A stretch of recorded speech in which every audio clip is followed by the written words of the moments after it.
Bismillahirrahmanirrahim. Assalamualaikum warahmatullahi wabarakatuh. Waalaikumsalam warahmatullahi wabarakatuh. Innal hamdalillah nahmaduhu wa nasta'inuhu wa nastaghfiruh wa na'udzu billahi min shururi anfusina wa sayyiati a'malina. Man yahdihillahu fala mudilla lahu wa man yudlil fala hadiya lahu. Asyhadu an la ilaha illallah wahdahu la syarika lahu wa asyhadu anna Muhammadan abduhu wa rasuluh. Ya ayyuhalladzina amanu taqullaha haqqa tuqatih wa la tamutunna illa wa antum muslimun. Ya ayyuhan nasu taqu rabbakum alladzi khalaqakum min nafsin wahidah wa khalaqa minha zawjaha wa batha minhuma rijalan katsiran wa nisaa. Wattaqullaha alladzi tasaaluna bihi wal arham innallaha kana 'alaykum raqiba. Ya ayyuhalladzina amanu taqullaha wa qulu qawlan sadida yuslih lakum a'malakum wa yaghfir lakum dhunubakum wa man yuti'illaha wa rasulahu faqad faza fawzan 'azima. Amma ba'd. Fa inna asdaqal hadithi kitabullah wa khairal huda huda Muhammadin sallallahu alaihi wasallam wa syarrul umuri muhdatsatuha fa inna kulla muhdatsatin bid'ah wa kulla bid'atin dhalalah wa kulla dhalalatin fin nar. Jemaah sekalian yang semoga dirahmati Allah, alhamdulillah senantiasa kita memuji dan bersyukur pada Allah Subhanahu wa taala atas segala karunia dan nikmat yang senantiasa Allah anugerahkan kepada kita semua. Hingga saat ini Allah Subhanahu wa taala kembali mempertemukan kita untuk kembali kita belajar membahas kitab tauhid dan juga fikih muyasar. Kemudian salawat dan salam senantiasa kita sanjungkan kepada Nabi kita yang mulia Muhammad sallallahu alaihi wasallam, kepada istri-istri beliau, kepada para sahabat, tabi'in, tabi'ut tabi'in, dan kepada para pengikut beliau yang setia menjalankan sunnah-sunnah beliau hingga ke akhir zaman. Jemaah sekalian yang semoga dirahmati Allah Subhanahu wa taala, pembahasan kita di malam hari ini kita akan kembali teruskan pembahasan yang pertama dari kitab tauhid alladzi huwa haqqullahi 'alal 'abid. Bab ke-61 tentang para perupa makhluk bernyawa. Nah, di sini bab ini dibuat oleh musannif di dalam kitab tauhid. Apa kaitannya dengan tauhid? Karena sesungguhnya membuat rupa makhluk bernyawa ini merupakan salah satu sebab dari sebab-sebab kesyirikan dan wasilah atau perantara yang bisa mengantarkan kepada kesyirikan. Yang syirik tersebut merupakan lawan dari tauhid. Sebagaimana dahulu terjadi pada kaumnya Nabi Nuh alaihissalam, ketika mereka menggambar, membentuk rupa-rupa orang-orang saleh, mereka simpan di majlis-majlis mereka. Kemudian mereka pun akhirnya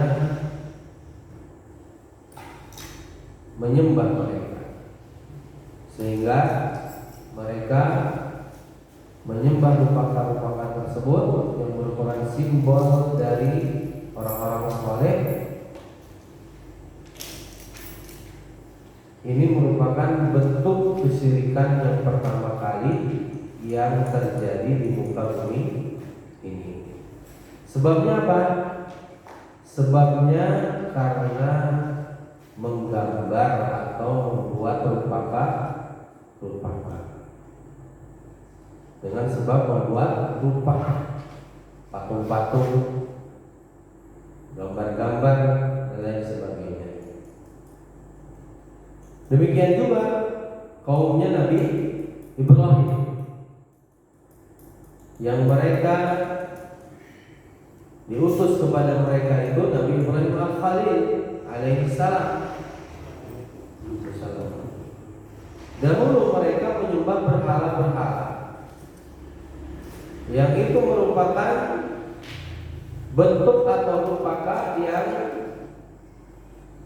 memiliki fisik seperti makhluk-makhluk yang bernyawa. Demikian pula Bani Israel, mereka menyembah apa? Menyembah patung, yaitu patung anak sapi yang dibikin oleh sendiri. Jadi ini semuanya adalah bentuk-bentuk kesyirikan yang terjadi. Awalnya itu sebabnya karena membuat bentuk-bentuk makhluk bernyawa. Sehingga hal ini menunjukkan bahwasanya menggambar, membuat patung atau membuat rupa-rupa merupakan sebab terjadinya kesyirikan dan juga wasilah yang bisa menghantarkan kepada kesyirikan. Maka di sini Syekh Muhammad Ibnu Abdul Wahhab At-Tamimi rahimahullah ta'ala, beliau membawakan dalil-dalil tentang hukum orang yang menggambar atau membuat rupa makhluk bernyawa. Yang pertama beliau membawakan dari sini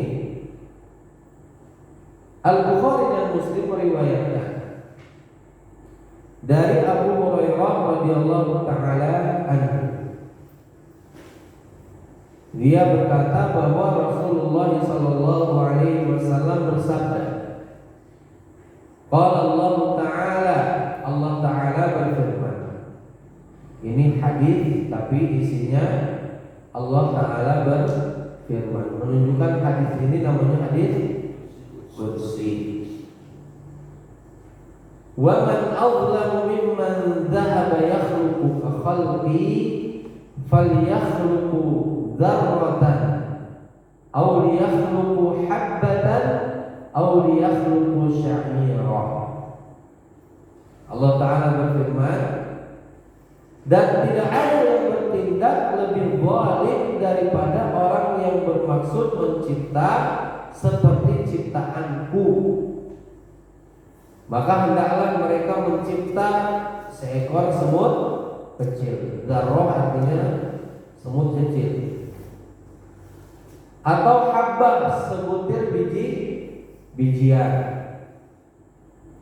Atau syairah, atau sebutir biji gandum. Nah, ini dalil yang pertama yang dibawakan oleh Muslim. Riwayat Imam Bukhari dan Muslim dari sahabat Abu Hurairah radhiyallahu taala anhu.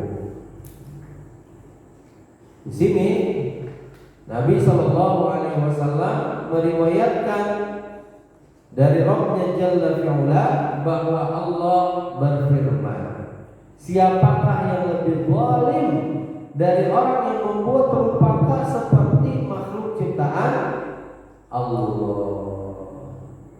Kenapa?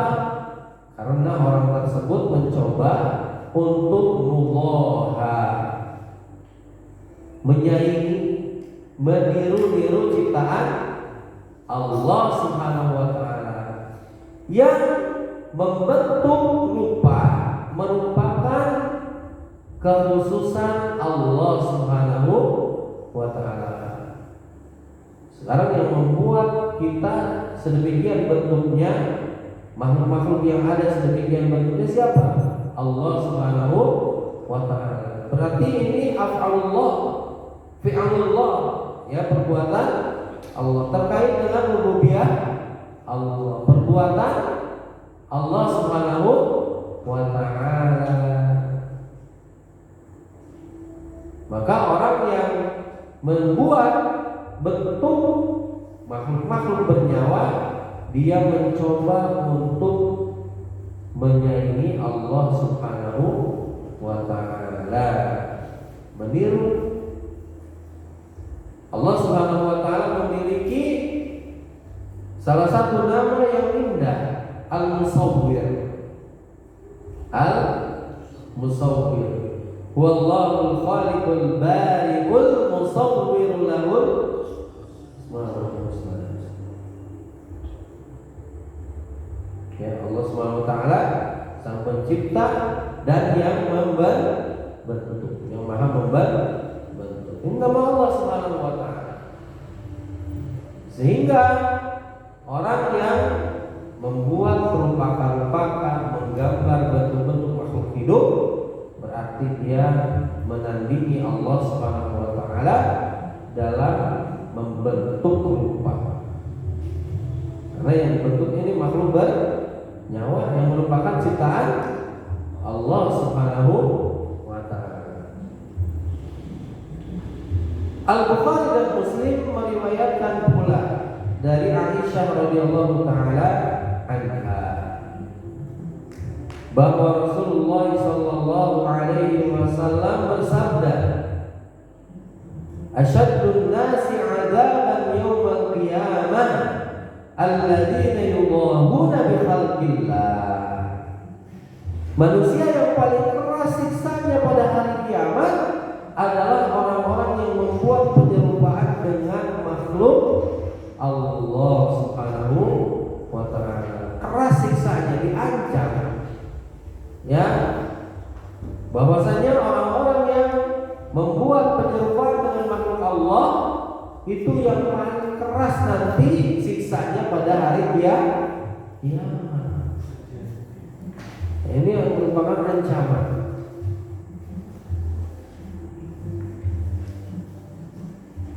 Kemudian Al-Bukhari dan Muslim meriwayatkan pula dari Ibnu Abbas radhiyallahu taala anhuma bahwa ia berkata, aku mendengar Rasulullah sallallahu alaihi wasallam bersabda, kullu musawwirin finnar, setiap orang yang membentuk rupa berada dalam neraka. Yuj'alu lahu fi kulli suratin sawwaraha nafsun yu'adzabu biha fi jahannam. Setiap perumpamaan yang dibuatnya akan diberi nyawa guna menyiksa dirinya di dalam neraka jahannam. Ketika di dunia ada orang yang membentuk seperti ciptaan Allah, membentuk rupa-rupa seperti ciptaan Allah Subhanahu wa ta'ala, maka nanti hari kiamat akan dibuatkan ciptaan-ciptaan tersebut, dimasukkan ke dalamnya roh, diberikannya nyawa. Nah, setelah diberi nyawa bagaimana? Diperuntukkan untuk menyiksa orang yang membuatnya ketika di dunia. Waliyahumillah. Al-Bukhari dan Muslim pun meriwayatkan hadis marfu' dari Ibnu Abbas radhiyallahu taala anhu. Man sawwara suratan fid dunya kullifa an yanfukha fiha ar-ruh wa laysa binafih. Barang siapa yang membuat perumpamaan di dunia akan dibebankan pada hari kiamat untuk meniupkan roh ke dalam perumpamaan buatannya itu, namun dia tidak akan dapat meniupkannya. Ketika di dunia dia membuat perumpamaan, maka nanti di akhirat dia akan disuruh untuk meniupkan ruh kepada ruh bakal tersebut, dan dia gak akan mampu untuk meniupkan ruh tersebut. Kenapa? Karena yang menghidupkan itu hanya Allah. Yang bisa membuat sesuatu hidup itu hanya Allah.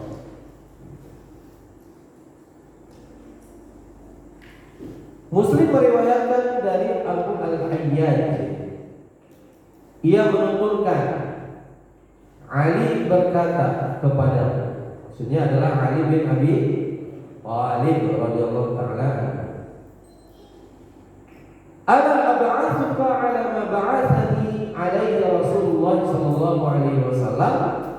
Maukah kamu aku utus untuk suatu tugas sebagaimana Rasulullah sallallahu alaihi wasallam telah mengutusku untuk tugas tersebut. Alla tad'a suratan illa tumastaha wa la qabran musyrifan illa sawaitah. Yaitu jangan kamu biarkan ada sebuah rempaka kecuali kamu musnahkan, dan jangan kamu biarkan ada sebuah kuburan yang ditinggikan kecuali kamu ratakan. Dan maka di dalam bab ini terdapat tentang hukum atau ancaman terhadap orang yang membuat patung atau gambar makhluk yang bernyawa. Mengapa menggambar atau membentuk makhluk bernyawa itu dilarang? Yang membentuk itu bisa menggambar, bisa memahat, seperti patung-patung. Berarti ada yang modelnya itu 2 dimensi, ada yang modelnya 3 dimensi. Kalau yang 2 dimensi itu seperti yang di baju gitu kan, atau di kain-kain atau di dinding. Kalau yang 3 dimensi dibuat seperti misalnya dari kayu, pahat, atau dari batu dan lain sebagainya. Maka illah atau sebab dilarangnya membuat patung atau gambar makhluk bernyawa berdasarkan dalil-dalil yang tadi kita bacakan yang dibawakan oleh muallif dan juga dalil-dalil yang lainnya. Ini ada 5 alasan mengapa dilarang. Ya, ada berapa? 5 alasan. Yang pertama al-mudhahah, yakni meniru atau menyerupai atau menandingi ciptaan Allah Subhanahu wa ta'ala. Yang pertama apa? Al-mudhahah, meniru, menyerupai, menandingi makhluk ciptaan Allah. Makanya tadi di dalam hadis disebutkan asyaddun nasi 'adzaban yaumal qiyamah alladzina yudahuna bi khalqillah. Sini ada yudahun. Manusia yang paling keras siksanya pada hari kiamat adalah orang-orang yang membuat penyerupaan dengan makhluk Allah. Yudahun, menyerupai, meniru, menandingi makhluk ciptaan Allah Subhanahu wa ta'ala.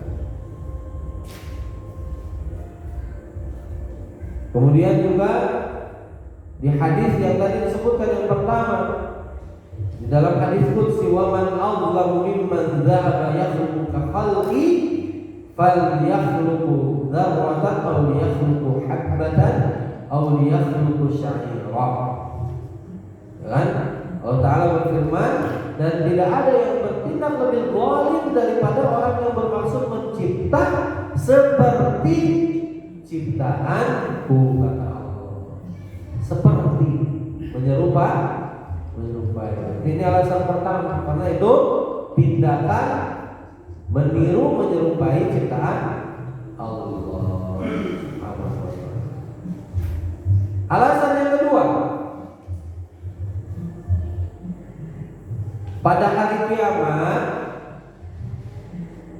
dia orang yang membuat rupa-rupa tersebut akan diperintahkan untuk meniupkan ruh,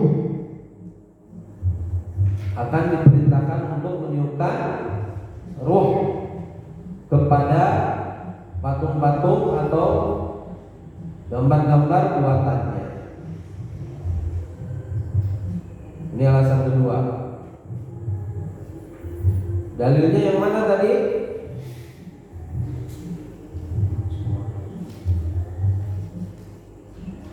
Man sawwara suratan fid dunya kullifa an yanfukha fiha ar-ruh wa laysa binafikh. Barang siapa yang membuat rupakan di dunia akan dibebankan pada hari kiamat untuk meniupkan ruh ke dalam rupa buatannya itu, namun ternyata dia tidak bisa dan tidak akan sanggup meniupkannya. Ini alasan yang kedua. Alasan yang ketiga,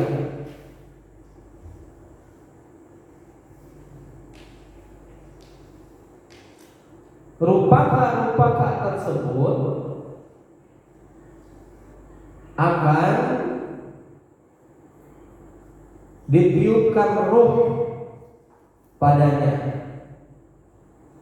tapi bukan sama orang tadi, karena orang tadi yang membuat gak mampu. Allah yang maha bisa menghidupkan. Ya, nanti akan ditiupkan ruh padanya pada hari kiamat. Untuk apa? Untuk menghadap pematung atau penggambar tersebut, atau yang membuat rupa tersebut. Alasan yang ketiga, maka kalau semakin banyak patung atau gambar yang dibikin, semakin banyak patung atau gambar yang dibuat, sisanya semakin besar, semakin berat. Ini alasan yang keberapa? Yang ketiga. Ini berdasarkan hadis yang mana? Tadi. Kullu musawwirin finnar. Setiap orang yang membuat rupa, ya, rupa makhluk bernyawa, berada dalam neraka. Yuj'alu lahu bi kulli suratin sawwaraha nafsun yu'adzabu biha fi jahannam. Setiap rupa yang dibuatnya akan diberikan nyawa, ruh, untuk menyiksa dirinya di dalam neraka jahanam. Alasan yang ketiga. Alasan yang keempat, ada hadis lain riwayat Imam Al-Bukhari, ya, yang isinya tentang malaikat tidak akan masuk ke dalam rumah yang di dalamnya ada anjing, patung atau gambar makhluk bernyawa. La tadkhulul malaikatu baitan fihi kalbun.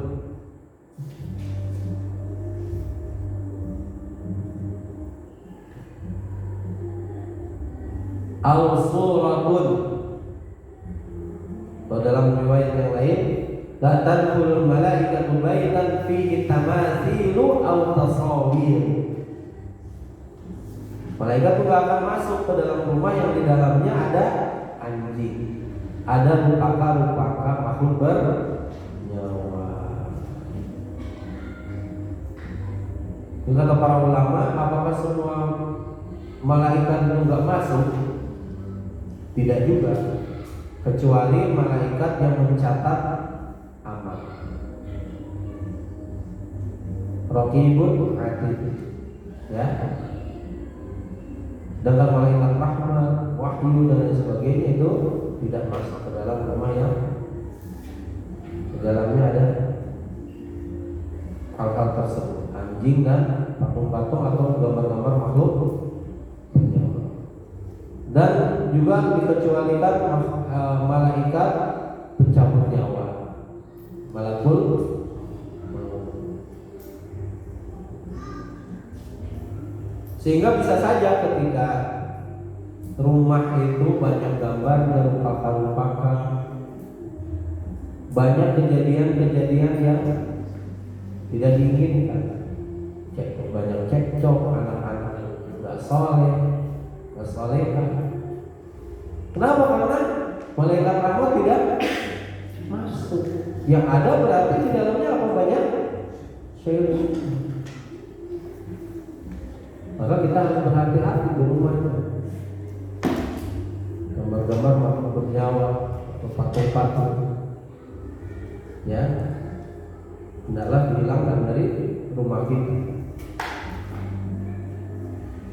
Selanjutnya yang keberapa?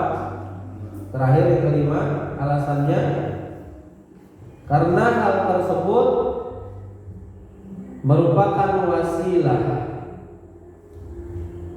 Wasilah itu apa?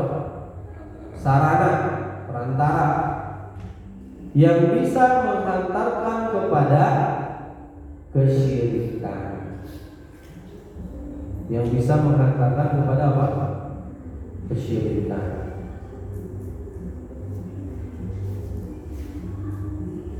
Dalilnya yang tadi, yang terakhir, ya.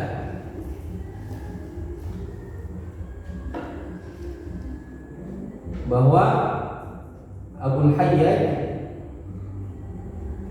beliau mengatakan Ali bin Abi Thalib radhiyallahu anhu berkata kepadanya,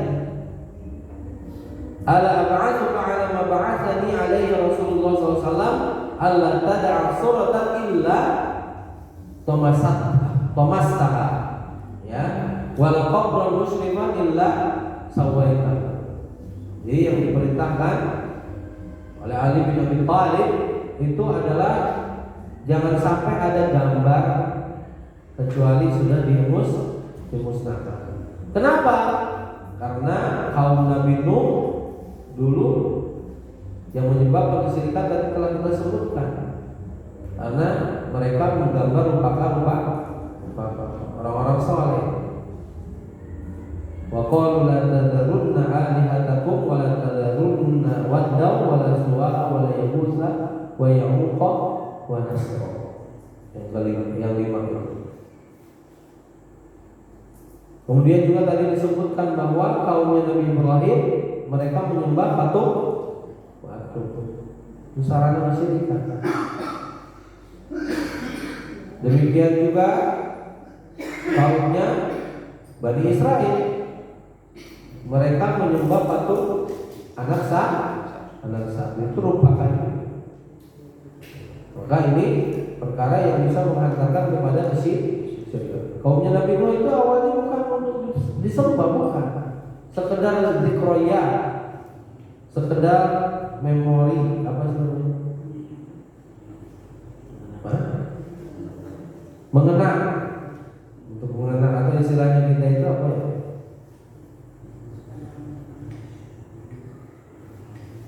Apa sih? Ada di kepala terus susah keluar.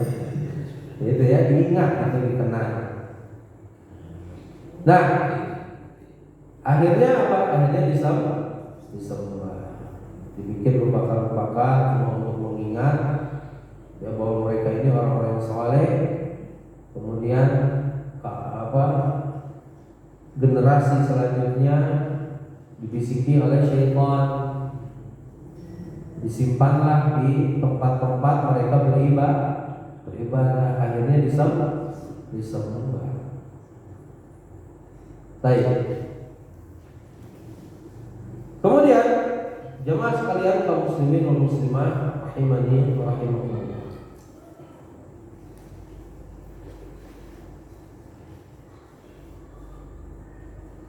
Bagaimana hukum surah? Surah itu tadi terbagi menjadi dua. Ada dua dimensi, yang gambar atau lukisan.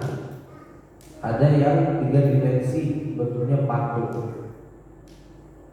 Ya, maka apabila 3 dimensi atau patung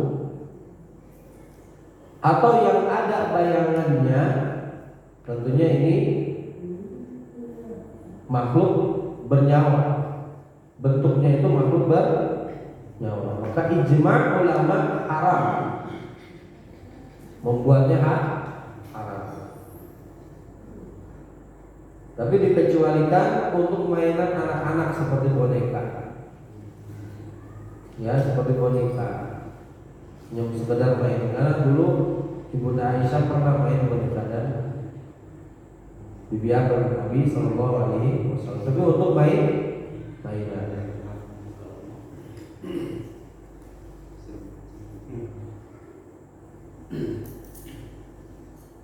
Kemudian yang kedua, 2 dimensi, gambar atau lukisan.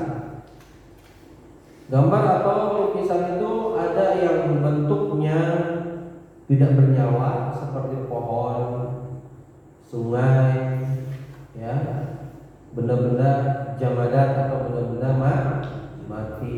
Gambar apa misalnya? Gambar meja, gambar kursi, gambar buah jagung, ya. Maka ada sebagian ulama yang mengharamkan, walaupun hanya yang demikian. Karena surah katanya bentuknya lafalnya umum, mencakup semua, tapi ini pendapatnya ulama. Mayoritas ulama tidak haram. Mayoritas ulama tidak haram.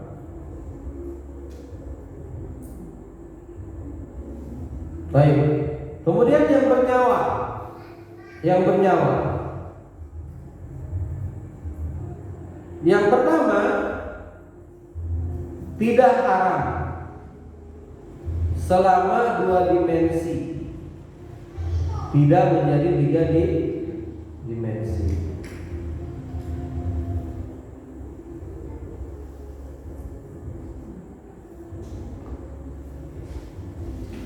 Kemudian mayoritas ulama mengharamkan secara mutlak,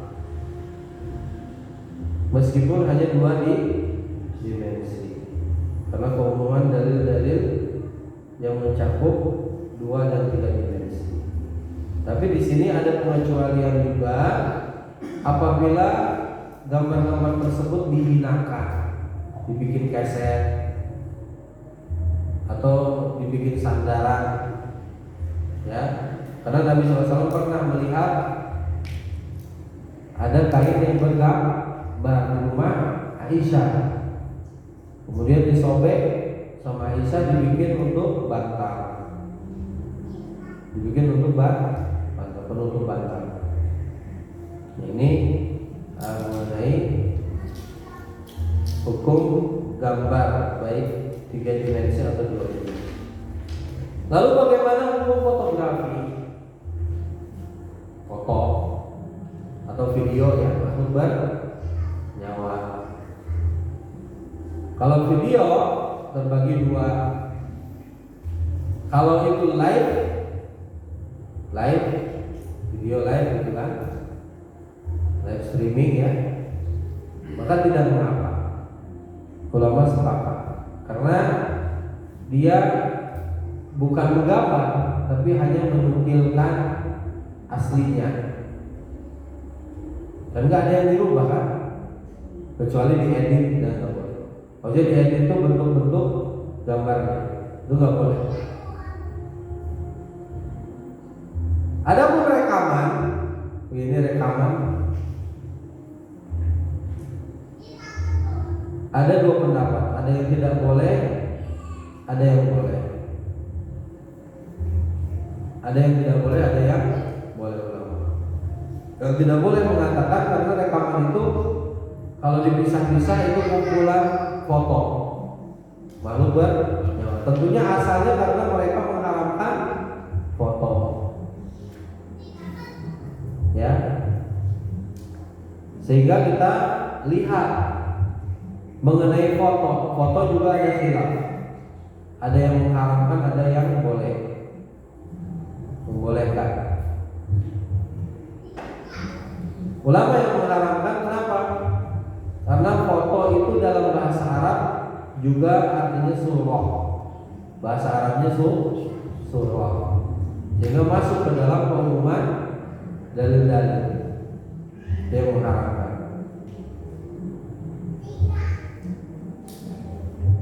Dan meskipun foto tersebut tidak ada sebab mudhahah menyaingi ciptaan Allah, enggak ada kan kalau kita foto. Tapi ada ilah atau sebab yang lain. Bisa jadi foto tersebut sarana kepada kesyirikan. Itu banyak. Ya, banyak. Terkadang foto kiai atau foto apa gitu, nah, disuruh taruh di rumah itu berkah. Atau ini bisa menyembuhkan penyakit kalau ditaruh di rumah dan lain sebagainya. Ini perantara kepada kesyirikan. Nah, ulama yang berpendapat halal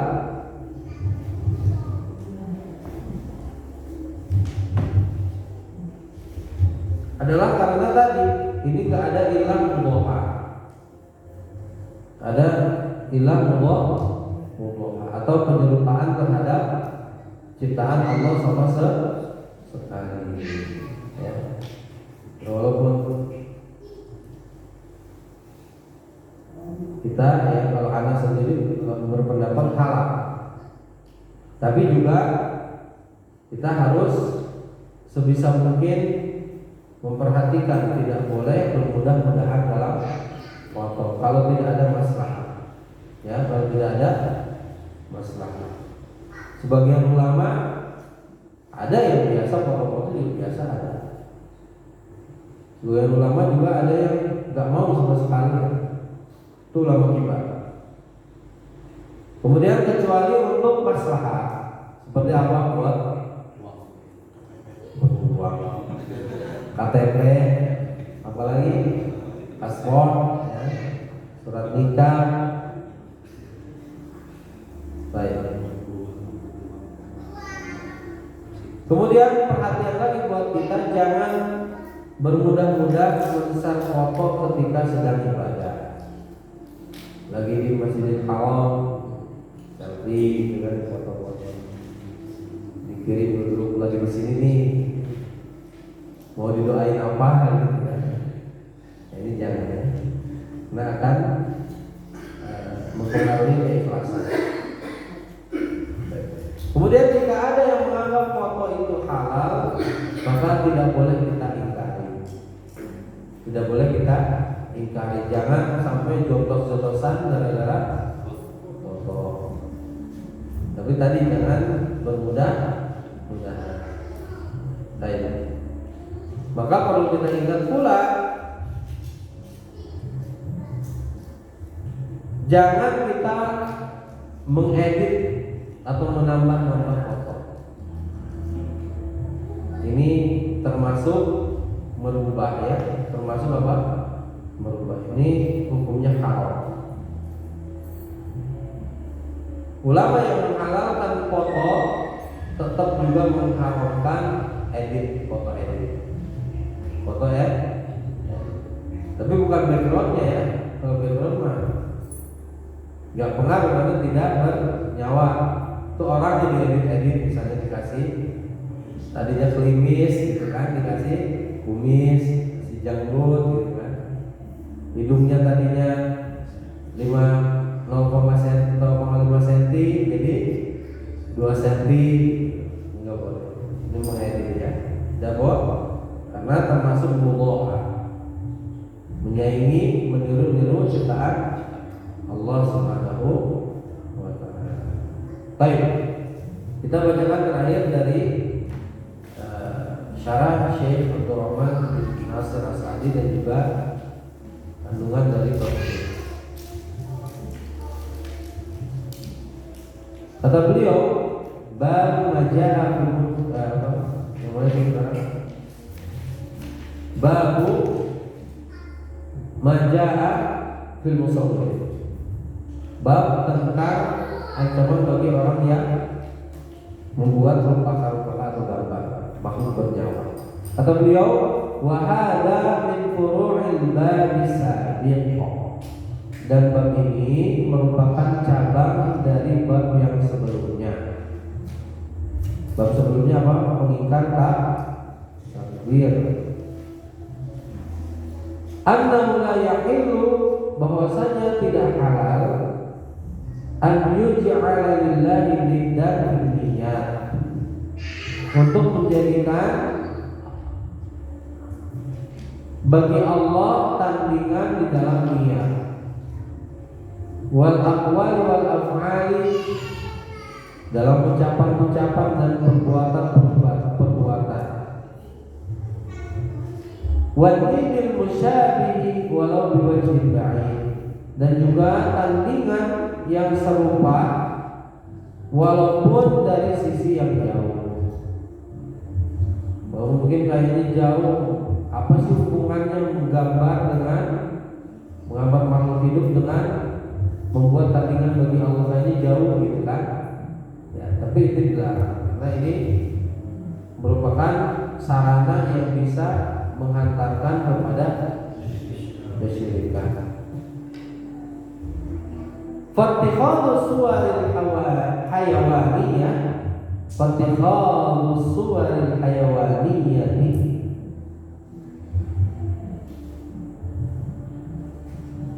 tusbihu bi khalqillah, menyerupai makhluk Allah, menjadikan gambar-gambar makhluk bernyawa di antaranya hewan ini menyerupai makhluk Allah, menyerupai ciptaan Allah.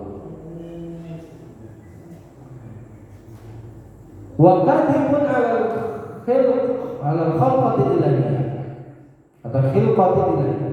Wa kadhibun 'ala al-khilqati ilahiyah, dan juga bentuk pendustaan terhadap ciptaan Allah Subhanahu wa taala.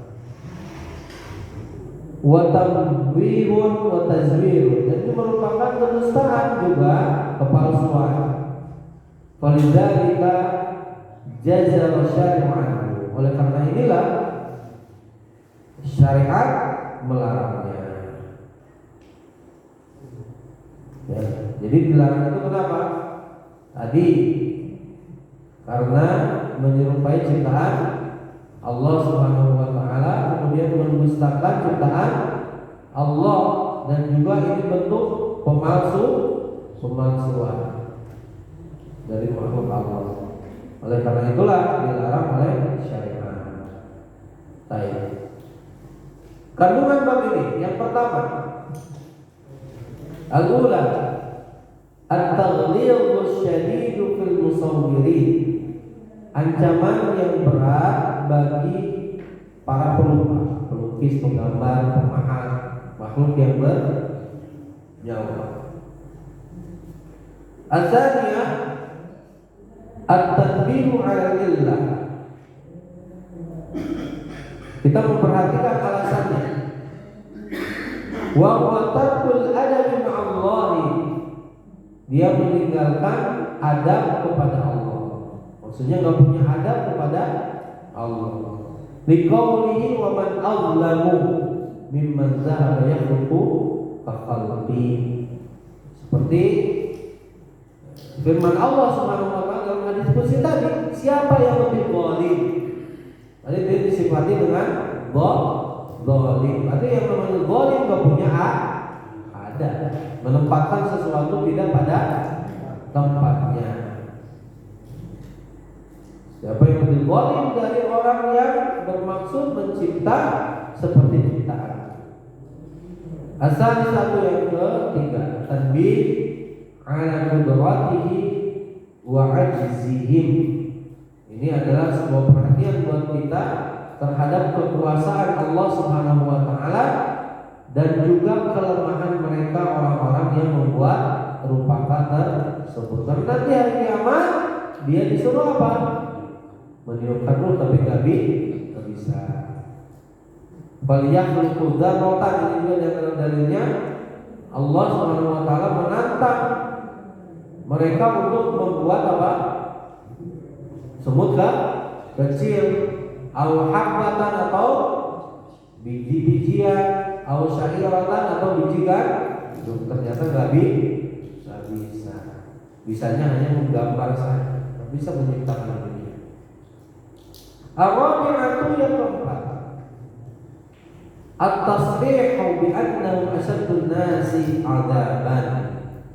Dalil yang jelas, yang gamblang bahwa orang-orang yang membuat rupaka tersebut akan mendapatkan azab yang sangat pedih.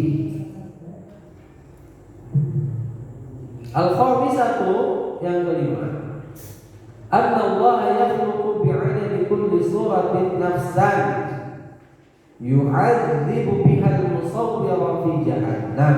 Bahwa Allah Subhanahu wa taala menciptakan nanti ya jumlah setiap gambar yang di situ ada jiwa. Allah menciptakan ruh, meniupkan ruh kepada seluruh gambar-gambar tersebut, sehingga gambar yang sudah ada ruh tersebut nanti atau rupaka yang sudah ada ruh tersebut akan menghadap setiap penggambarnya atau pembuat rupaka tersebut di neraka jahanam.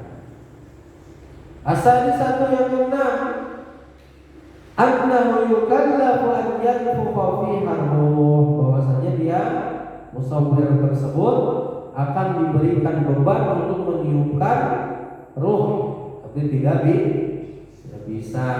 Sabi'atu yang terakhir, al-amru bi tamsiha idza wujidat.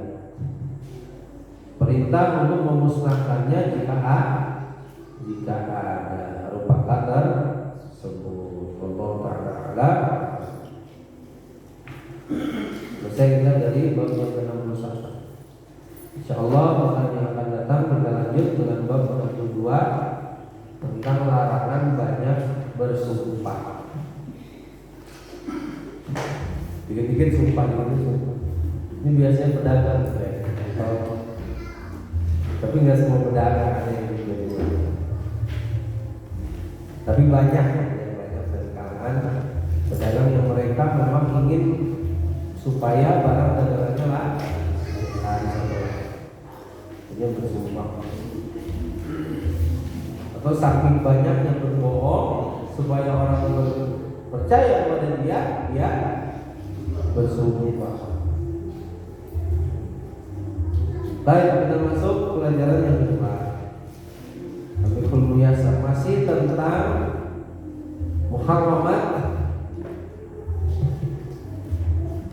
ya, wanita-wanita yang haram dinikahi.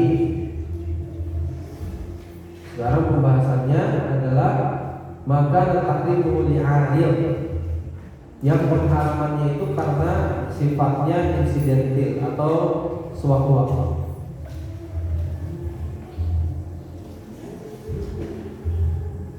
Yang pertama,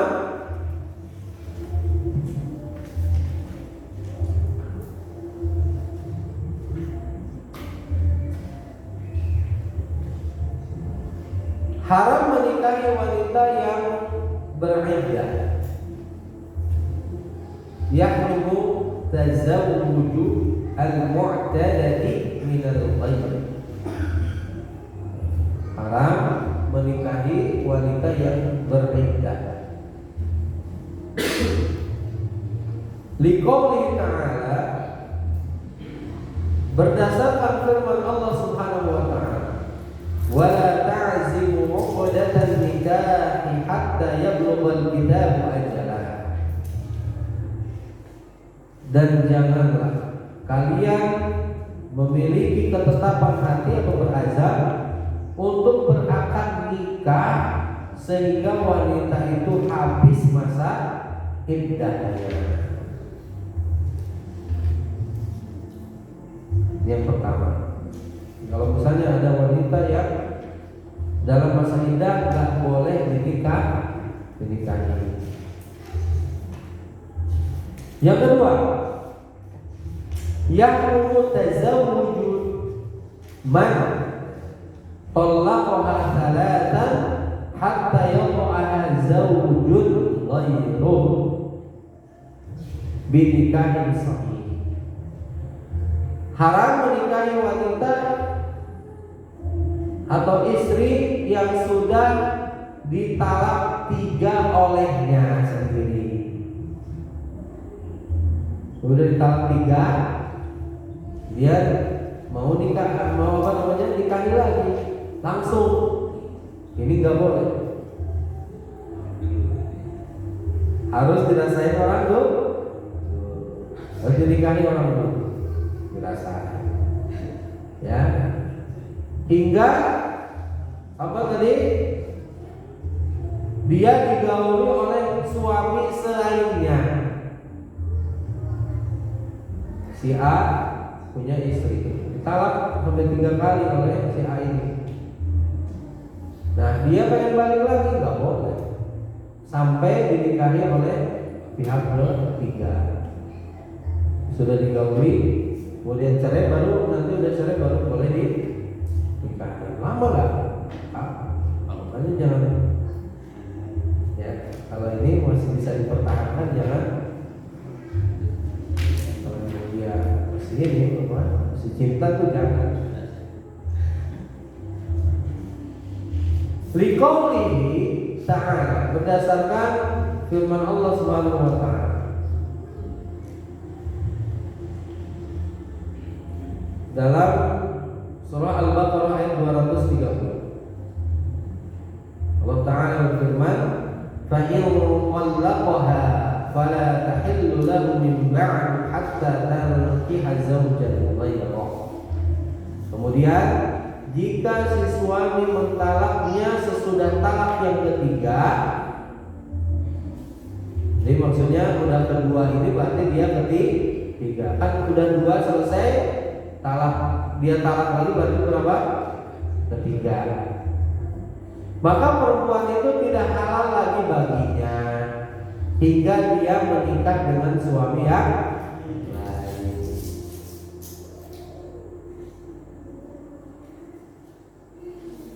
Al-Baqarah ayat 200.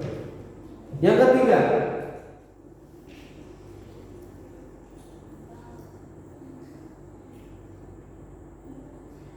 yahrumu tazawwujul muhrimati hatta tahilla min ihramiha. Haram menikahi wanita yang sedang ihram. Berarti ini temporal enggak? Apa terus-terusan ihram? Enggak, pada saat itu nggak boleh. Pada saat dia ihram tidak boleh. Hingga dia halal dari ihramnya. Ini berdasarkan hadis Utsman radhiyallahu taala anhu bahwa Rasulullah SAW bersabda, la yankihul muhrim wa la yunkahu wa la yakhthub.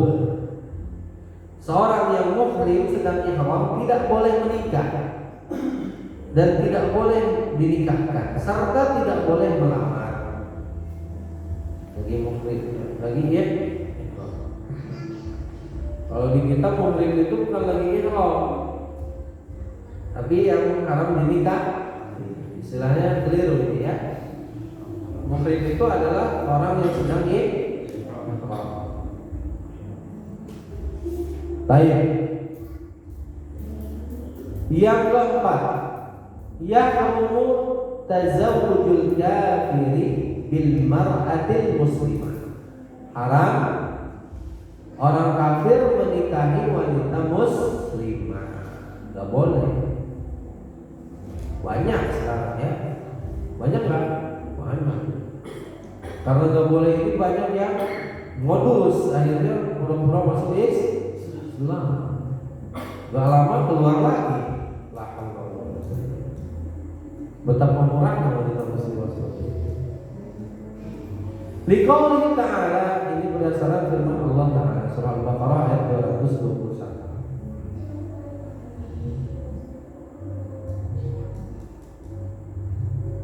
Wala tunkihul musyrikina hatta yu'minu. Dan janganlah kalian menikahkan orang-orang musyrik sampai mereka beriman. Orang musyrik kafir kan? Yang kelima, yahrumu 'ala rajulil muslimi an yatazawwaja al-kafirata illa al-kitabiyah. Haram bagi lelaki muslim menikah dengan wanita kafir kecuali wanita kitabiah. Kecuali wanita kitabiah. Apa kitabiah? Yahudi dan Nasrani yang turun kepada mereka Taurat dan Injil. Berarti kalau sama orang Buddha nggak boleh, orang Hindu nggak boleh, orang Konghucu, orang Konghucu ya, Konglucu, atau orang kepercayaan Kejawen. Jawa Islam bukan? Bukan Islam apa? Gak sholat kan? Jadi Islam itu gak sholat. Baik. Ya, jadi gak boleh ya. Seorang laki muslim menikah dengan wanita kafir kecuali kitabnya. Fayajuzu lahu an yatazawwaja biha. Maka boleh menikah kitabnya. Perempuan ahli kitab. Liqaulihi ta'ala, dalilnya firman Allah Ta'ala surah Al-Maidah 5, wala tankihul musyrikati hatta yu'minna. Nah, yang bolehnya wal muhsanatu minal ladzina utul kitab min qablikum. Al-Maidah 5. Wala tankihul musyrikati hatta yu'minna. Janganlah kalian menikahi wanita-wanita musyrik hingga mereka beriman. Al-Baqarah 221. Nah, yang bolehnya dalam surah Al-Maidah 5, dan wanita-wanita yang menjaga diri mereka dari kalangan ahli kitab sebelum kalian boleh dinikahi. Yakni fahunna hillul lakum, maka mereka halal untuk kalian. Maksudnya kalian untuk nikahi. Kayak kehabisan aja ya. Enggak, boleh dinikahi. Menikahnya boleh, tapi kalau udah nikah, ya kalau kita sebagai seorang muslim berusaha untuk mengajak istri kita masuk Islam. Itulah hikmahnya kenapa diperbolehkan. Beda tadi yang wanitanya muslim, laki-lakinya kafir. Karena yang memegang kepemimpinan siapa? Laki-laki. Bisa enggak? Kebanyakan malah wanitanya ikut kafir. Yang keenam, yahrumu 'ala al-hurril muslim an yatazawwaja al-amatal muslimah. Haram bagi laki-laki muslim yang merdeka untuk menikah dengan hamba sahaya yang muslim atau muslimah. Illa kecuali idza khafa 'ala nafsihi zina, kalau dia khawatir dirinya terjerumus kepada zina. Walam yaqdir 'ala mahril hurr, sementara dia tidak mampu, tidak sanggup untuk memberikan mahar mas kawin kepada wanita yang merdeka. Awtamanil amah, atau untuk membeli budak wanita. Fayajuzu hina idzin tazawwujul amatil muslimah. Maka ketika itu boleh bagi dia untuk menikahi hamba sahaya wanita muslimah. Dalilnya firman Allah Subhanahu wa taala dalam surah An-Nisa ayat 25. Wa man lam yastati' minkum qawlan an yankihal muhsanatil mu'minati fa mimma malakat aymanukum min fatayatikumul mu'minat. Dan barang siapa yang tidak mampu di antara kalian untuk memberikan biaya Qaulan ini artinya adalah tidak punya biaya ya. Tidak punya biaya untuk menikahi orang beriman yang terjaga atau perempuan beriman yang menjaga diri. Famimma malakat aymanukum, maka dihalalkan menikahi perempuan yang beriman dari hamba sahaya yang kalian miliki. Min fatayatikumul mu'minat, dari hamba sahaya yang kalian miliki, perempuan hamba sahaya yang kalian miliki. Ini panjang ya, kan? Wallahu a'lamu biimanikum, dan Allah Subhanahu wa taala Maha mengetahui terhadap keimanan kalian. Ba'dukum min ba'din, sebagian kalian dengan sebagian yang lain, sama-sama keturunan Adam dan Hawa. Fankihuhunna bi'izni ahlihinna, maka fankihuhunna, nikahilah mereka dengan izin tuannya. Wa atuhunna ujurahunna bil ma'ruf, dan berikanlah kepada mereka mas kawin dengan cara yang baik, yang pantas. Muhsanatin ghairu musafihatin wala muttakhidati akhdan,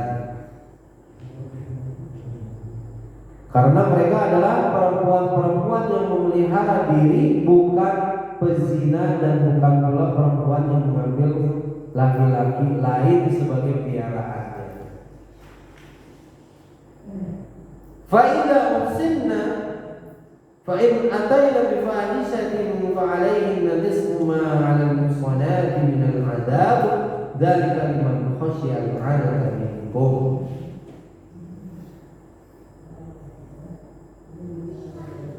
Apabila mereka telah bersuami tetapi melakukan perbuatan zina, maka hukuman bagi mereka adalah setengah dari hukuman perempuan-perempuan merdeka yang tidak bersuami. Kebolehan menikahi hamba sahaya itu adalah bagi orang-orang yang takut terhadap kesulitan dalam menjaga diri dari perbuatan zina. An-Nisa ayat 25.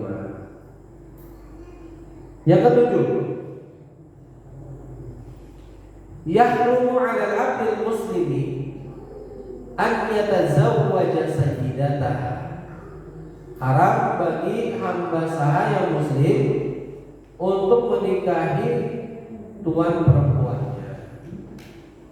Li'anna ulama ajma'u 'ala dzalik, karena para ulama berijma atas yang demikian. Walil munafati baina kauniha sayyidatahu wa kaunihi zawjan laha, karena kontradiktif dia statusnya sebagai tuan perempuannya, majikan perempuannya, dan statusnya sebagai suami baginya. Ini kontradiktif ya, kontradiktif. Yang kedelapan, yahrumu 'ala sayyidi an yatazawwaja mamlukatahu. Haram bagi tuan atau majikan laki-laki untuk menikahi hamba sahaya perempuan.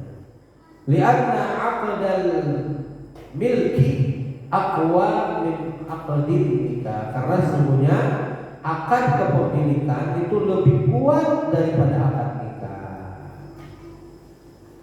Akad kepemilikan lebih kuat daripada akad nikah. Terakhir ya, al-mas'alatu tsaminah, hukum nikahil kitabiyah. Tadi sudah disinggung ya,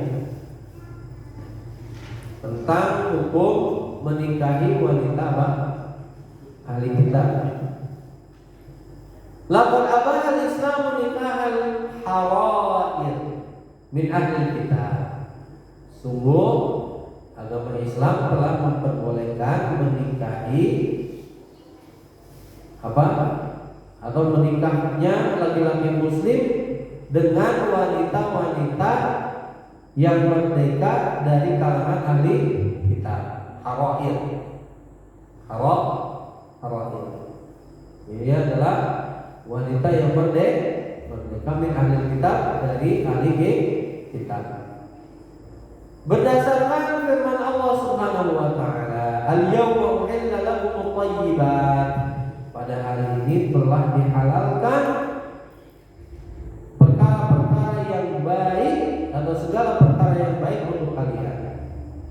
Wa ta'amul ladzina utul kitaba halal lakum, dan makanannya ahli kitab itu halal untuk kalian. Wa ta'amukum halal lahum, maksudnya tadi sembelihannya ahli kitab itu halal untuk kaum muslimin. Dan juga makanan kalian juga halal buat mereka.